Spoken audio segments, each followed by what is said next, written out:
বিসমিল্লাহির রহমানির রহিম। প্রিয় দেশবাসী, আসসালামু আলাইকুম। অত্যন্ত পরিতাপের বিষয় হলো এমন কোনো ঘটনা ঘটে যা অত্যন্ত বেদনাদায়ক। কিছু মহল এই আন্দোলনের সুযোগটা নিয়ে অনাকাঙ্ক্ষিত উচ্চাবিলাস চরিতার্থ করার সুযোগ নিয়ে সন্ত্রাসী কর্মকাণ্ডে লিপ্ত হয়। জ্যাকসন থেকে আপনাদের সঙ্গে আছে আমি খালেদ মহিউদ্দিন। চির বিদায় নিলেন বিএনপি চেয়ারপারসন এবং সাবেক প্রধানমন্ত্রী বেগম খালেদা জিয়া। তার মৃত্যুতে 3 দিনের রাষ্ট্রীয় শোক ঘোষণা করেছেন অন্তর্বর্তী সরকার। আগামীকাল মানে আমরা যখন কথা বলছি তার পরদিন তার নামাজে জানাজা অনুষ্ঠিত হবে। আমরা বেগম খালেদা জিয়ার স্মৃতির প্রতি শ্রদ্ধা জানিয়ে আজকের অনুষ্ঠান শুরু করি। তার পরিবারের সদস্যদের প্রতি এবং তার যারা শুভানুধ্যায়ী রয়েছেন, আসলে বাংলাদেশে অনেকেই তার মৃত্যুতে শোকাহত। তাদের সবার জন্যই আমরা সমবেদনা জানিয়ে এবং তার বিধি আত্মার প্রতি শান্তি কামনা করে আমরা আজকের অনুষ্ঠান শুরু করতে চাই। নানা কারণে তিনি ইতিহাসে স্মরণীয় হয়ে থাকবেন। বাংলাদেশের ইতিহাসে তিনি একটি গুরুত্বপূর্ণ অধ্যায়, কোনো সময় অধ্যায়ের চেয়েও বেশি। বিএনপি রাজনীতি, সামনের ভোট, জোটের রাজনীতি, এরকম নানা বিষয় নিয়ে কথা বলার জন্য আমাদের সাথে আজকে আছেন বেগম খালেদা জিয়ার মৃত্যুর পরে ভারত যেভাবে প্রতিক্রিয়া জানাচ্ছে সেটা কেমন, সেটা কেন করছে তারা, বা একটা অনিবার্য প্রশ্ন তোলা হবে আমরা জানি। সেটা হচ্ছে এটাকে বিএনপি ভারতের দালালে পরিণত হচ্ছে, ভারতের নতুন দালালে পরিণত হচ্ছে এবং ভারতের কাছে নাকে খত দিয়ে বিএনপি ক্ষমতায় যেতে চাইছে, এই ন্যারেটিভও দাঁড় করানোর চেষ্টা হতে পারে। খানিকটা শুরু হয়ে গেছে বলা যায়। আসলে আমরা একটু দেখি ঘটনাটাকে আমরা কীভাবে দেখব, কীভাবে দেখা উচিত। 2-3টা ঘটনা ঘটেছে। বেগম খালেদা জিয়া মারা যাওয়ার সাথে সাথে নরেন্দ্র মোদী তার এক্স অ্যাকাউন্টে স্ট্যাটাস দিয়েছেন। গতকাল বাংলাদেশে এসেছিলেন ভারতের পররাষ্ট্রমন্ত্রী জয়শঙ্কর, অন্যান্য লোকজনও এসছে, পাকিস্তানের লোকজন এসছে, ভুটান, নেপাল থেকে এসছে। ওটা গুরুত্বপূর্ণ না, আমাদের আলোচনার স্বার্থে ভারত গুরুত্বপূর্ণ। পাকিস্তানের সাথে ডক্টর ইউনূস সরকারের বেশ সুসম্পর্ক আছে, তারা আসতেই পারেন। বিএনপির সাথেও তাদের যোগাযোগ আছে, ধারণা করায় যে, এবং এই সুসম্পর্ককে আমি পজিটিভ অর্থে বলছি। ভারতের প্রেসক্রিপশনে পাকিস্তানের সাথে আমরা অহেতুক শত্রুতা করব, এটা হতে পারে না, যেটা শেখ হাসিনা করতেন, বা সম্পর্ক শীতল রাখা, সম্পর্ক কম রাখা, এটা হতে পারে না। বাংলাদেশ তার স্বাধীন ফরেন পলিসি ফলো করবে, যার সাথে যেভাবে সুসম্পর্ক রাখলে ভালো হয়, যতটুকু সম্পর্ক রাখলে ভালো হয় সেটা রাখবে।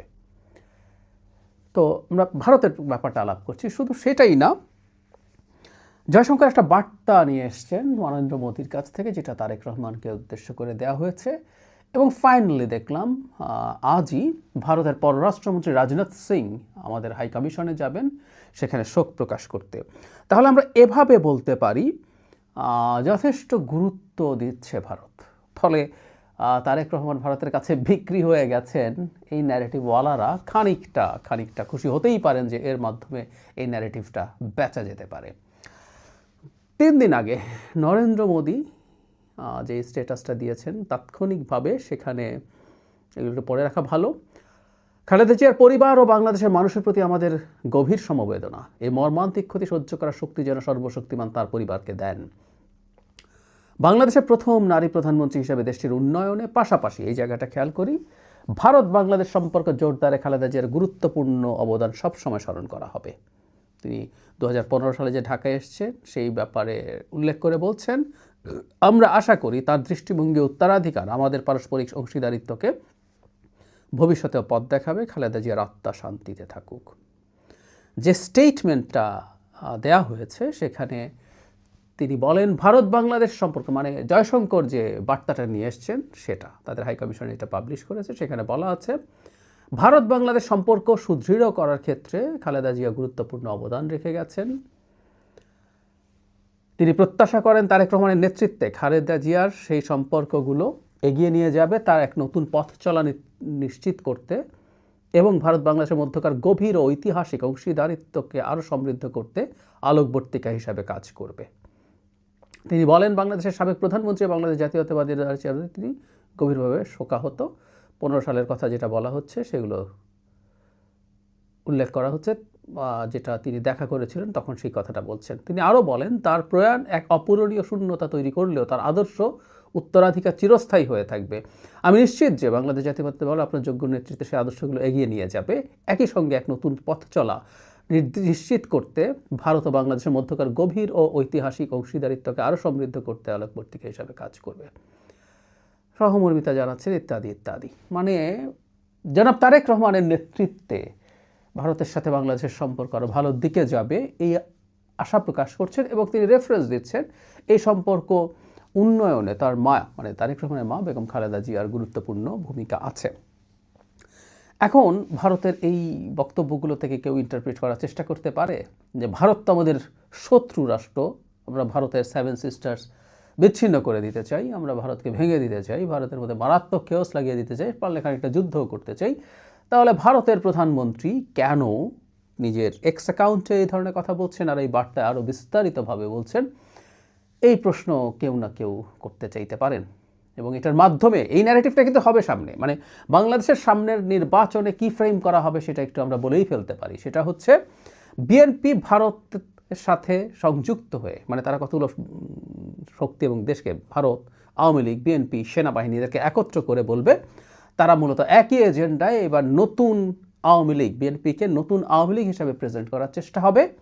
এর অপোজিটে অন্যান্য যারা আছে তারা থাকবে, তারা প্রচণ্ড ভারত বিরোধী শক্তি, এভাবেই তারা দেখানোর চেষ্টা করবে।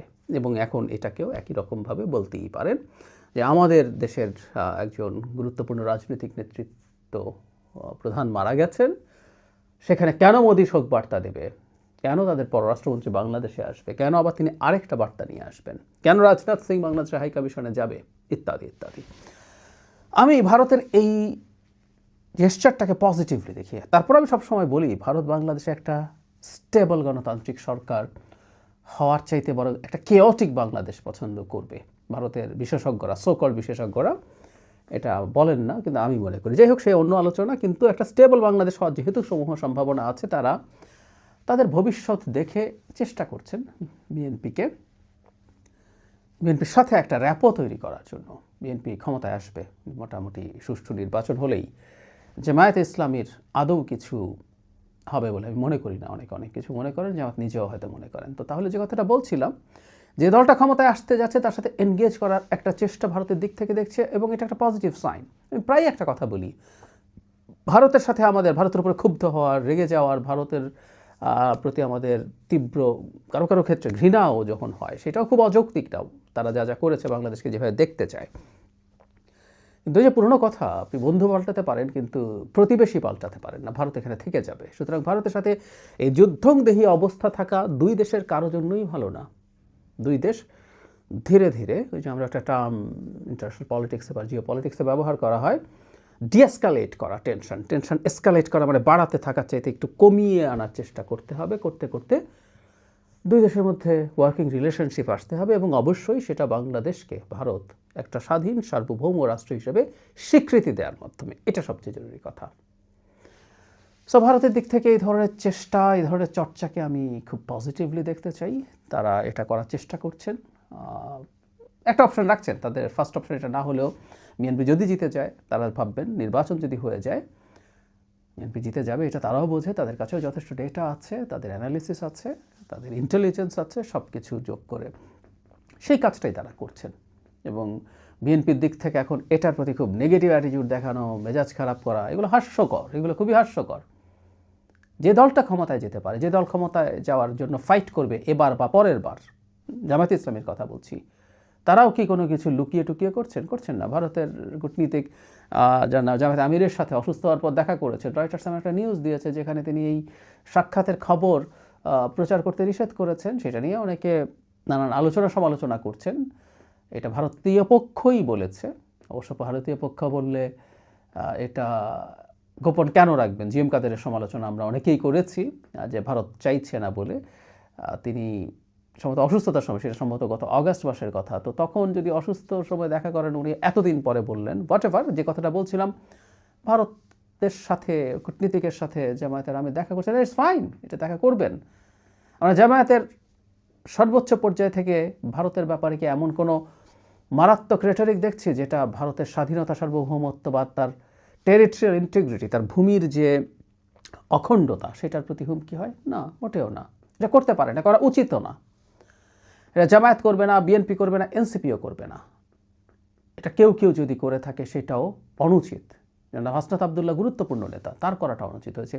এর বাইরে কেউ কেউ করছেন, কেউ কেউ বলেন যে এই ধরনের একটা শোরগোল থাকা ভারতকে চাপে রাখার জন্য খারাপ না। আমি ব্যক্তিগতভাবে মনে করি না এটা সঠিক আছে।